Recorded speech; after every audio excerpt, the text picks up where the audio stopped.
Hola chicos, estoy otra semana más por aquí por el canal y en este caso, como ya habréis visto la propuesta que habéis recibido hace nada, pues el tema que nos toca es la unidad 9 del libro. Como veis, lo que estamos haciendo sobre todo es avanzar en materia del libro, porque ya solo nos queda un tema para este y un tema más y ya terminaríamos el libro. Y nada, vamos a ver el tema 9, que en este caso se corresponde con el tema de la familia y la educación. Que vamos allá. Bueno, colocamos nuestro power como siempre y ya os digo que el tema 9 tiene que ver con la familia y la educación. Es un tema bastante bonito y bastante interesante y del que también ya hemos comentado algunas cosillas en clase. ¿Cómo estaba formada una familia romana? Ya sabéis que dentro de la familia romana no eran solo los parientes principales como madre, marido, hijos, sino que una familia romana abarcaba también toda esa gente que trabajaba al servicio de la familia, como los esclavos, las damas que acompañaban a la señora de la casa, los hijos, por supuesto, los hijos adoptivos, si esa familia había adoptado a un hijo adoptivo. Todos ellos conformaban una familia romana, se extendía a mucho más allá de las relaciones de sangre. Autoridad máxima de esa familia, ya lo sabéis también porque hemos hablado mucho de la figura del pater familias. El pater familias normalmente solía ser el padre y era el que ejercía, que tomaba las decisiones y ejercía el poder en el ámbito doméstico de la casa, y si había que tomar alguna medida con algún trabajador o si había que decidir algo en conjunto, siempre era el pater familias por el que pasaban todas las decisiones y todas las cuestiones que ocurrieran dentro de ese hogar o de esa casa. Y normalmente el pater familias solía ser la persona que era de mayor edad, y cuando moría este pater familias designaba a otro para que lo sucediera. Nunca se ha conocido en la historia de Roma que una mujer desempeñara el papel de una mater familias en este caso. Y en ese sentido, hablando de la mujer, que ya lo comentamos, hablamos bastante de ella en la clase que hicimos para conmemorar el Día de la Mujer, esa mujer romana se define siempre como va a ser una mujer que es muy sumisa a su marido, que acata las órdenes y que la mayoría del tiempo se limita a estar en casa. Es verdad que el papel de la madre es determinante en lo que se refiere a la crianza de los niños, porque ella va a ejercer una gran autoridad junto con el padre, por supuesto, al niño, pero ya sabéis que el papel de la mujer desgraciadamente estaba muy limitado al ámbito de la casa. ¿Qué sabemos del matrimonio? También hemos hablado de esto justo en la misma clase que comentábamos, pero sí que no hablamos de los tipos de matrimonio que existían en Roma. Fijaos, en Roma había dos matrimonios. El matrimonio que se llama conguentio in manu y el matrimonio que se llama sine manu. ¿Qué significa matrimonio conguentio in manu? Pues significa que cuando un muchacho iba a pedir la mano al padre, al pater familias de esa muchacha, porque el pater familias era el que autorizaba que se pudieran casar ambos hijos, tanto por parte de uno como por parte de otro. Pues entonces, si se definía, se establecía que el matrimonio era in manum, pues eso significa que la mujer, una vez que se casaba, pasaba a someterse a la familia del marido, porque las mujeres cuando se casan en la antigua Roma siempre se van a vivir a la casa del marido, es la costumbre, era la costumbre en la antigua Roma, y entonces esa mujer, una vez que se casa y se muda a vivir con su marido, pues a partir de ahí vivirá bajo la tutela del pater familias de la casa del marido, o en el caso de que el pater familias sea el marido, pues vivirá bajo la tutela del marido. Pero también existe otro tipo de matrimonio, que era el que se llama sine manu, y sine manu quiere decir que la mujer, aunque se casara y se fuera a vivir a la casa de su marido, seguía perteneciendo, bajo la tutela de su pater familias original. En este caso, pues si era su padre, pues seguía bajo la tutela de su padre, aún estando casada y viviendo en casa de su marido. Esos son los dos matrimonios principales. También mencionó en el libro un poquito, que le estaba echando un vistacillo, el divorcio. En Roma existían también dos tipos de divorcio. No había mucha cantidad de divorcio porque estaba muy mal visto, pero sí existían dos tipos de divorcio. El que se llama divortium, que es de donde vendría la palabra divorcio en la actualidad, que es un divorcio en el que las dos partes se ponen de acuerdo, entienden que no llegan a poder convivir bien y entonces deciden separarse y ya está, y cada uno vuelve a su respectiva casa.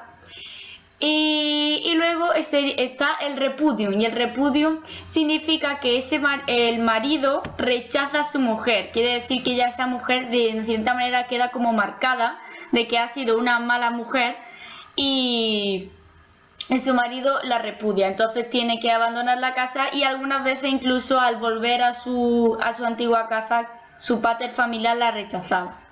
Estos serían los dos tipos básicos de divorcio que había en Roma.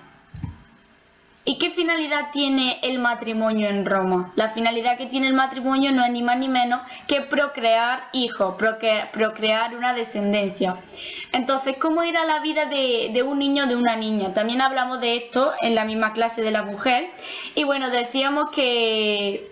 Bueno, es importante que esto no lo hemos dicho, que para que un hijo o una hija pueda considerarse legítimo, tenía que provenir de un matrimonio legítimo. Y luego fijaos que había una especie de ritual cuando un niño nacía, y era que el padre tenía que reconocer a ese niño. Si cuando la madre le llevaba a su hijo o a su hija y el padre no lo reconocía, ese niño tenía que ser abandonado, aunque fuera su hijo de verdad. Entonces los niños que no eran reconocidos los abandonaban, y los niños que sí que eran reconocidos, que a ver, normalmente solían ser la mayoría, pues lo que pasaba era que se hacía como una especie de bautismo, se purificaban, se lavaban, se ponían bonitos, se arreglaban, y entonces le solían colocar como una especie de amuleto al cuello, uno para los niños y otro para las niñas distintos, ahora veremos imágenes, y además se le ponía en este tipo de ceremonia el nombre a ese niño y a esa niña. Aquí os voy a enseñar las imágenes, fijaos, este sería el amuletito o el collar que colgaban al cuello a las niñas. Ya veis que es como una especie de media luna, y este sería el que le colgaban a los niños, y era simplemente como una especie de amuleto que los protegía durante su infancia. Bien, llegamos a otra parte importante, y era en qué consistía la educación en Roma, cuáles eran los pasos. Pues fijaos, no ha cambiado mucho respecto a la actualidad, ya sabéis que seguimos siendo Roma, como siempre hemos dicho, y en este sentido la educación se ha mantenido bastante uniforme en este tema. Fijaos, dentro de la educación hay tres etapas: la primaria, la secundaria y luego ya, si querían continuar, pues en los estudios superiores, lo que viene a ser la universidad, por ejemplo, o los FP ahora, hoy en día. Bien, la primaria iba desde los 6-7 años hasta los 12, como veis, se mantiene exactamente igual. Pero ¿qué pasaba aquí? Es verdad que en el principio empezaban los niños y las niñas, pero luego, como también vimos, las niñas a partir de los 12 años su única labor era dedicarse a la casa, por lo tanto las niñas salían de la escuela y se limitaban a aprender las labores domésticas. ¿Y quién es la figura que ejerce esta primaria? Pues la figura se llama magister, que es simplemente maestro, y los niños y las niñas iban a la casa de este magister y allí le impartían sus clases. Pues había clases de gramática, de aprender a leer, de lectoescritura, de cálculo, lo importante que se puede dar en una primaria, ¿no? Luego pasaban a la secundaria, repito, ya en este caso solo los niños, y normalmente fijaos que solían ser los niños que provenían de una buena familia, porque a los restantes ya tampoco solían seguir estudiando. Pues en la secundaria iba desde los 12 hasta los 16, como veis más o menos es como desde primero de ESO hasta cuarto de ESO. Y aquí el profe que se encargaba de impartir la materia se llamaba Grammaticus. El Grammaticus era el que enseñaba sobre todo, y en esta etapa, a los niños a leer con mucha soltura y a saber realizar comentarios de texto, tanto griegos como latinos, porque para la educación latina una base muy importante era que todos los niños que estuvieran matriculados en la enseñanza secundaria desarrollaran tanto el griego como el latín. Ellos tenían que saber hablar en griego y en latín, en los dos. Entonces ahí se trabajaban muchísimo los textos griegos y los textos latinos. Y luego ya cuando alguien terminaba, si ese chico quería seguir estudiando, ya pasaba lo que se llamaba el grado superior, que abarcaba desde los 16 años hasta los 20. Entonces ahí el profe era el rector, que se llamaba así, y era un profesor experto sobre todo en filosofía, en retórica, en oratoria, porque al final estos niños que seguían en los estudios superiores luego serían los futuros políticos, los futuros negociadores, serían hombres de gran prestigio dentro de la sociedad romana. Por lo tanto, el rector es el que se encarga de impartir esa docencia ya de un estudio más superior. Ya repito que solo estos eran ya bastante pocos los que llegaban aquí, porque ya eran sobre todo niños, muchachos ya en este caso, ¿no?, que pertenecían a una familia bastante acomodada, de bastante buena posición.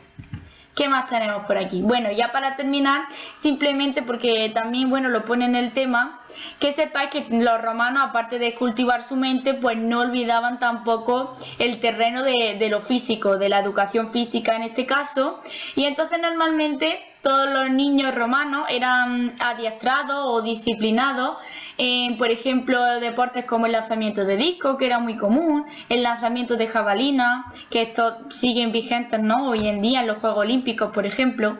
Y bueno, en muchísimas más disciplinas como el pugilato, que era una especie de lucha, como las carreras de atletismo, las carreras de relevo, todo esto sigue más o menos igual, vamos, es que sigue igual. Y así, en el momento que Roma lo necesitara, pues podría convocar a cualquier ciudadano romano para participar en el ejército. Digamos que esa era la finalidad primera de todo esto. Y bueno, ahí tenéis esas dos imágenes en las que se ve a un atleta con la jabalina y a otro con el lanzamiento de disco. Y me parece que hasta aquí. Pues hasta aquí el tema, chicos. Espero que lo hayáis comprendido y haya gustado, porque creo que es un tema bastante bonito y ameno. Y nada, que por favor hagáis las actividades completas, porque la semana pasada muchos, la actividad 10 me parece que era la de unir los dioses con sus atributos. Muchos no me la hicisteis y no entendí por qué. Me decíais que no sabíais hacerla y no tiene sentido, porque la hemos estado viendo a lo largo de todo el curso. Así que por favor, vamos a interesarnos un poquito y a buscar un poquito de información cuando no sabemos hacer algo, o preguntarme a mí. Y nada, que os cuidéis muchísimo y que me hagáis las actividades, que sigáis trabajando así de bien, que lo estáis haciendo súper bien, y que nos veremos en la clase del jueves, ¿vale? Un beso enorme y nos vemos muy pronto.